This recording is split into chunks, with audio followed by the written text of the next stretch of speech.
vous êtes invité à participer à l'initiative du cerveau du CHUM, qui vise à mettre en banque des données cliniques et du matériel biologique pour la recherche sur les maladies neurologiques. Premièrement, nous désirons recueillir des données cliniques et administratives provenant de votre dossier médical au CHUM, de votre dossier Santé Québec lorsque ce dernier sera disponible pour la recherche, et de la Régie de l'assurance maladie du Québec. Il s'agit de renseignements tels que votre âge, vos problèmes de santé, votre liste de médicaments et les résultats de vos examens. Nous voulons aussi conserver les données brutes des examens que vous avez passés, comme par exemple les images de résonance magnétique cérébrale, les enregistrements d'électroencéphalographie ou les signaux provenant d'objets médicaux connectés.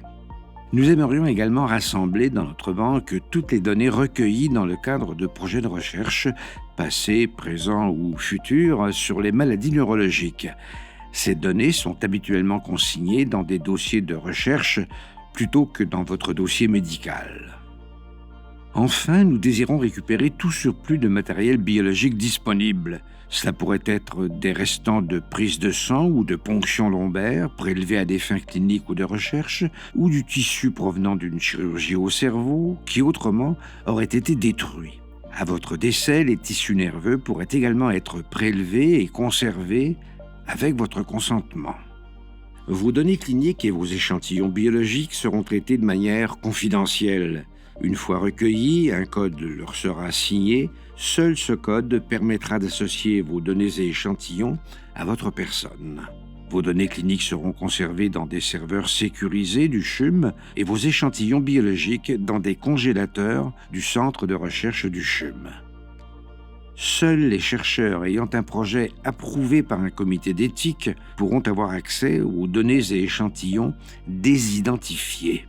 Il est à noter que certaines données, comme les vidéos et les photographies, ne peuvent être désidentifiées. Dans le formulaire de consentement, vous aurez le choix de spécifier quel type de données nous pourrons recueillir. Vous êtes libre d'accepter ou de refuser de participer au cerveau du CHUM. Cela n'affectera aucunement les soins que vous recevrez. Pour vous retirer, vous n'avez qu'à en informer le chercheur responsable. À noter que si vos données ou échantillons ont déjà fait l'objet d'analyse, puis ont été utilisés dans une publication scientifique, il ne sera pas possible de les retirer. Bien que nous déployions de grands efforts pour protéger votre vie privée avec la mise en banque de vos données cliniques, il existe tout de même un risque minime de bris de confidentialité. Quant à la collecte d'échantillons biologiques, votre médecin discutera avec vous des risques spécifiques associés à chaque test ou procédure requis dans le cadre de votre suivi clinique ou dans le cadre d'un projet de recherche spécifique. Les chercheurs qui utilisent les données et échantillons du cerveau du CHUM sont encouragés à rendre accessibles gratuitement à la communauté scientifique les résultats et données de leurs recherches par l'entremise de dépôts sécurisés à l'Université de Montréal ou dans d'autres institutions à travers le monde. Dans le formulaire de consentement, vous aurez l'option d'autoriser ou de décliner le dépôt de certaines de vos données dans ces dépôts institutionnels sécurisés.